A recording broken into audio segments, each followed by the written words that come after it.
Cambridge IELTS-2 by the University of Cambridge Local Examination Syndicate. Published by Cambridge University Press, 2000. This recording is copyright.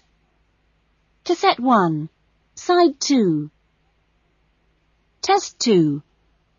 You will hear a number of different recordings, and you will have to answer questions on what you hear.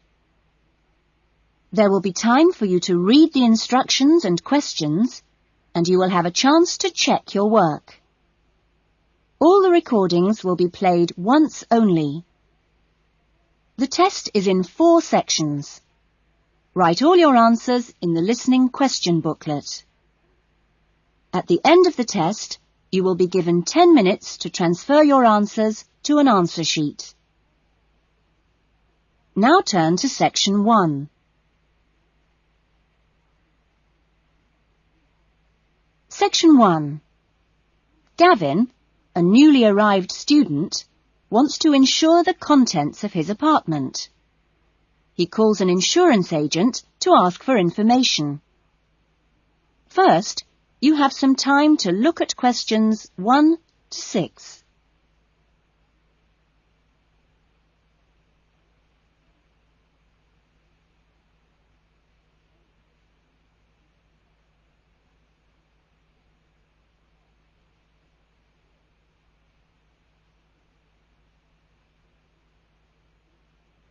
You will see that there is an example that has been done for you.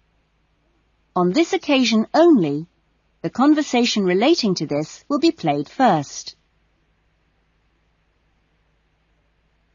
Good morning, Diane Davis. Can I help you? Yes, I'd like to get some insurance for the contents of my home. Fine. When did you move into the house? A couple of weeks ago. And, it's an apartment, actually. I was told by the landlord that it would be a good idea to get some insurance for the furniture and other personal possessions. Gavin moved into his apartment 2 weeks ago, so B has been circled. Now we shall begin. You should answer the questions as you listen, because you will not hear the recording a second time. Listen carefully to the conversation and answer questions 1 to 6. Good morning, Diane Davis. Can I help you? Yes, I'd like to get some insurance for the contents of my home. Fine. When did you move into the house? A couple of weeks ago. And, it's an apartment, actually. I was told by the landlord that it would be a good idea to get some insurance for the furniture and other personal possessions. Fine. Well, let's get some details. What kind of apartment is it? It's a 2-bedroom apartment. Huh? What floor is it on? Why do you need to know that? Because it affects the cost of the insurance. An apartment on the ground floor isn't as protected as others, and there's more chance of a break-in. Really? I didn't know that. It's on the second floor. Second. And how much is the rent? It's $615 per month. Good. And where is it located? In Biggin Street, South Hills. I see. And what things did you want to insure? Well, what do you recommend? Well, the most important things are those which you would normally find in a home. Things like the television, fridge, and so on. I see. Well, I've got a fridge and a stereo system, which I've just bought from a friend. And how much did you pay for the fridge? $450. 50 or 15? 50. And the stereo system cost $1,150. Have you got a television? Yes, but it's very old and not worth much. Okay. Well, is there anything else you want to insure? Yes. I've got a couple of watches and my CDs and books. How much do you think they're worth? The watches are worth $1,000. For both of them? No, each one. And altogether, the CDs and books cost me about $400. Okay, so the value of everything you want to insure is $4,000. How much will the insurance cost? Let me see, $4,000 divided by plus 10%. Right, so this kind of insurance, that's private contents insurance, it comes to $184 for a 12-month period. $184? Well, that sounds pretty good. Okay, I'll take that policy. Before the conversation continues, you have some time to look at questions 7 to 10.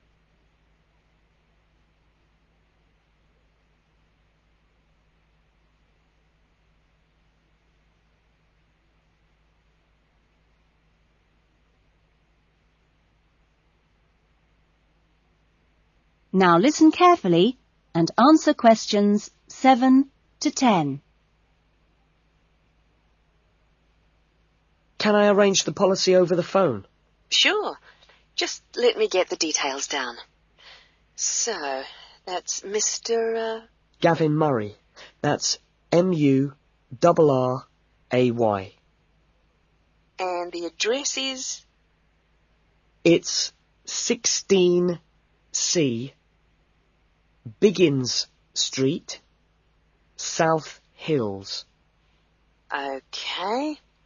16C, Biggins Street, South Hills? That's right. It's 2 words. South Hills. And your date of birth is? 12th of November, 1980. And your contact number? Home phone number is 9872 4855. Right. And, you're Australian? No, I was born in London, although my mother is from Tasmania. Oh, really? Whereabouts? Hobart. I see. Interesting place. Now, are you working at the moment? No, I'm a full-time student at Sydney University. Right. Good. That is the end of section 1. You will now have half a minute to check your answers.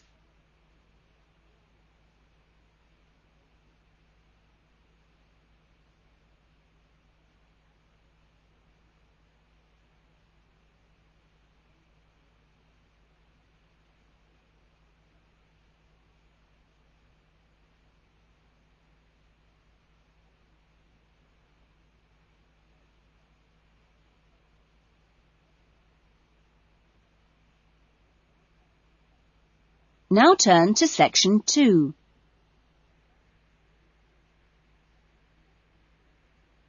Section 2.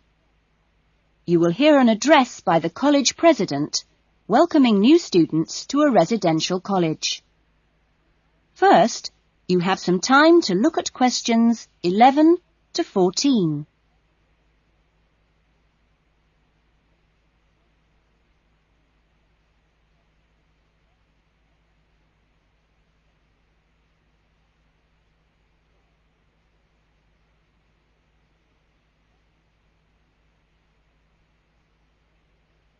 Now listen carefully to the first part of the talk and answer questions 11 to 14. Well, good morning, everyone. It's good to see you all here. Welcome to Smith House. Smith House, as you may or may not know, is one of the oldest residential colleges of the university. As you can see, the building you're in now, which contains this main lounge, the dining room, the recreation room, the kitchen and the offices, was part of the original old house built in the 1840s to be used by the family of George Smith. That's, of course, how the house and college got their names. The original house was converted into a residential college for the university in 1940, and since then has continued to be added on to and modernised. You'll notice when you receive your room allocation in a few minutes that your room number either begins with the letter N, S or W, like this one here. The first letter refers to the 3 wings of the college, which come away from this main building. Of course, the letters represent the 3 directions, in this case, north, south and west. Each wing has 2 floors, and so the next number you see is either 1 or in this case 2, and this indicates which floor your room is on. The number after that is your individual room number. So it's quite simple to find any room by going to the right wing, then floor, and then room number. Before you hear the rest of the talk, you have some time to look at questions 15 to 20.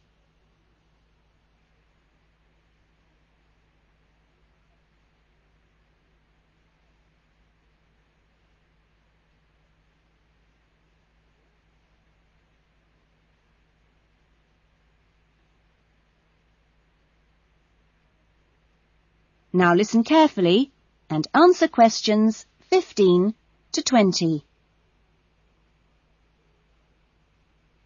You'll also notice, when you receive your orientation pack shortly, that there are 2 keys.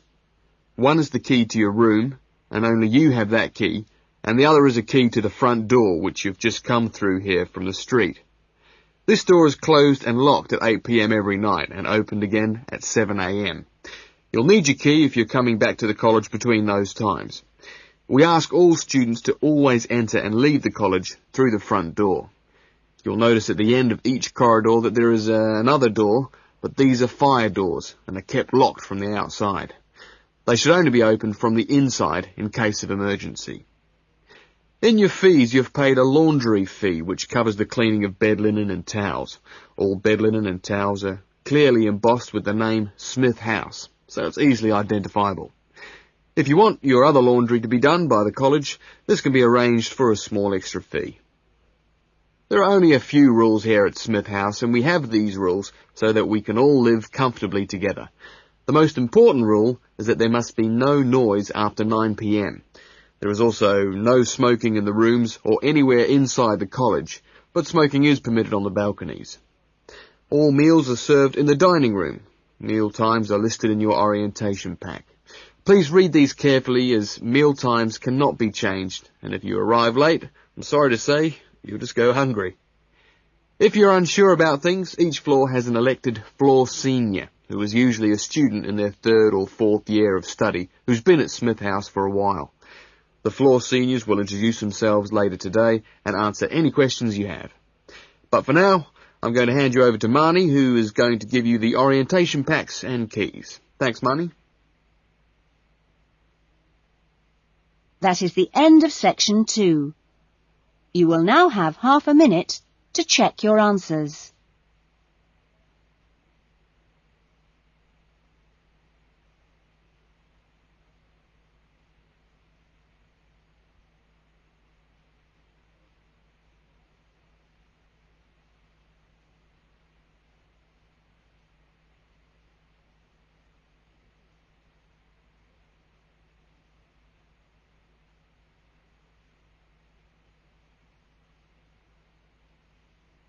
Now turn to section 3. Section 3. You will hear a conversation between 2 students, Lynn and Robin, who are discussing an assignment. First, you have some time to look at questions 21 to 30.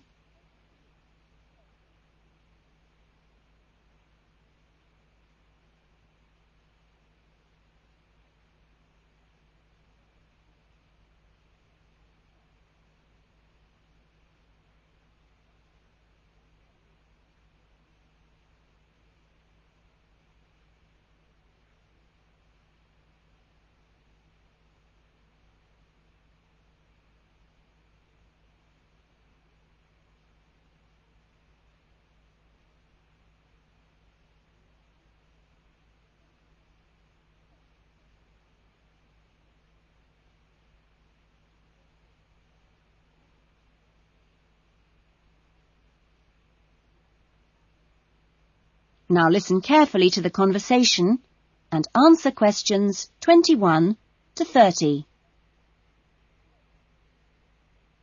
That essay we have to write, the one on how children learn through the media, how are you planning to write it? Well, I've given it some thought, and I think that the best way to approach it is to divide the essay into two parts. First of all, we'd have to look at some examples of each type of media. Yes, what they are. Then we could describe how we can use each medium so that children can learn something from each one. Exactly. Maybe we could draw up a table and look at examples of each medium in turn. Let's see. The different forms of media would be the print media. Here you'd have things like books and newspapers, that sort of thing. And included in these are the pictorial forms of print media, like maps. Yes, maps are really just formal pictures, aren't they? And then there are what we call the audio forms of media, where children can listen. CDs and radios are probably the best examples because a lot of children have access to these, especially radios. And this would lead into the audio-visual media, which can be seen as well as heard. Film, television, and we mustn't forget videos. Yes, but there's a final category as well. Computers that make up the so-called electronic media. In the United Kingdom and Australia, they say that 1 in 3 families has a computer now. Yes, I believe it. Well, that's a good list to start with. We're really getting somewhere with this essay now. So let's move on to when each type of medium could be used. I guess we could start by trying to identify the best situation for each type of media. What do you mean? I'm talking about whether each medium should be used with different size groups. For example, we could look at pictures and ask whether they're more useful for an individual child, a few children together, or a full class. In this case, I'd say pictures are best with individual children because they give them an opportunity to let their imaginations run wild. Yes, I see. Let's take tapes next. Although tapes look ideal for individual children, I feel they're best suited to small group work. This way, children don't feel isolated because they can get help from their friends. Computers are the same. I think they're better with small numbers of children, and they're hardly ever useful with a whole class.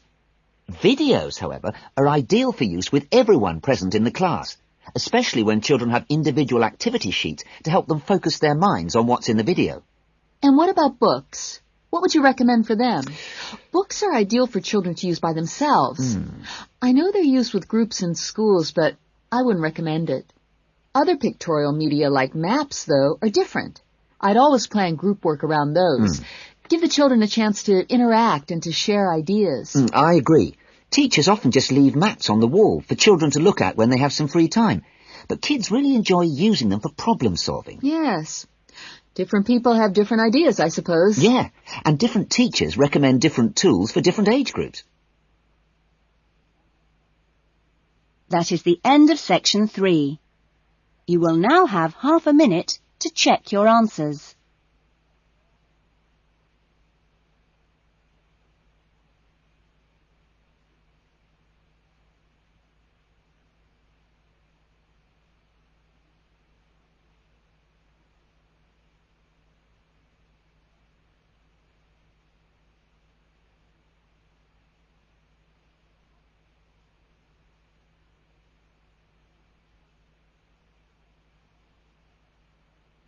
Now turn to section 4.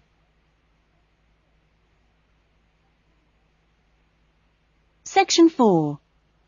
You will hear a lecturer talking to a group of students at the beginning of a course in rural development. First, you have some time to look at questions 31 to 40.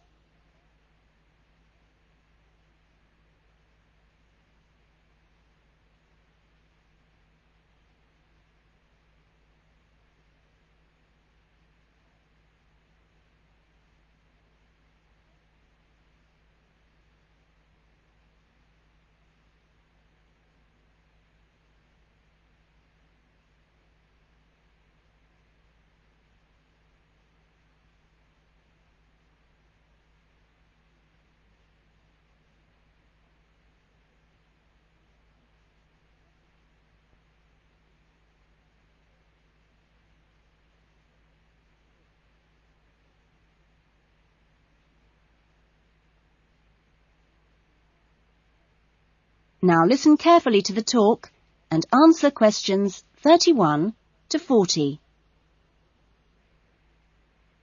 I hope that this first session, which I've called an Introduction to British Agriculture, will provide a helpful background to the farm visits you'll be doing next week.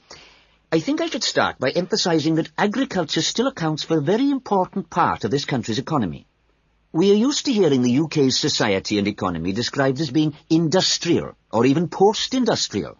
But we mustn't let this blind us to the fact that agriculture and its supporting industries still account for around 20% of our gross national product. This figure is especially impressive, I think, when you bear in mind how very small a percentage of the UK workforce is employed in agriculture. This is not a recent development. You'd have to go back to 1750 or so to find a majority of the workforce in this country working in agriculture. By the middle of the next century, in 1850 that is, it had fallen sharply to 10%, and then to 3% by the middle of the 20th century. And now just 2% of the workforce contribute 20% of GNP. How is this efficiency achieved? Well, my own view is that it owes a great deal to a history over the last 50 or 60 years of intelligent support by the state, mainly taking the form of helping farmers to plan ahead. Then the two other factors I should mention, both very important, are the high level of training amongst the agricultural workforce, and secondly, the recognition by farmers of the value of investing in technology. Now, although the UK is a fairly small country, the geology and climate vary a good deal from region to region. For our purposes today, we can divide the country broadly into three. I've marked them on the map here. The region you'll get to know best, of course, is the north, where we are at present. The land here is generally hilly, and the soil's thin. The climate up here, and you've already had evidence of this, is generally cool and wet. As you'll see next week, the typical farm here in the north is a small, family-run concern, producing mainly wool and timber for the market. If we contrast that with the eastern region, over here, the east is flatter and more low-lying, with fertile soils and a mixed climate. Average farm size is much bigger in the east, and farms are likely to be managed strictly on commercial lines. As for crops, well, the east is the UK's great cereal-producing region. However, increasingly significant areas are now also given over to high-quality vegetables for supply direct to the supermarkets. The third broad region is the west, where it's a different story again. The climate is warmer than in the north and much wetter than in the east. The resulting rich soils in the west provide excellent pasture, and the farms there are quite large, typically around 800 hectares. The main products are milk, cheese and meat. So, clearly, there are marked differences between regions, but this does not prevent quite a strong sense of solidarity amongst the farming community as a whole, right across the country. This solidarity comes in part from the need to present a united front in dealing with other powerful interest groups, such as government or the media. It also owes something to the close cooperation between all the agricultural training colleges, through which the great majority of farmers pass at the beginning of their careers. And a third factor making for solidarity is the national structure of the Farmers' Union, of which virtually all farmers are members. Finally, in this short talk, I'd like to say a little about the challenges facing farmers in the next century. That is the end of section 4. You will now have half a minute to check your answers.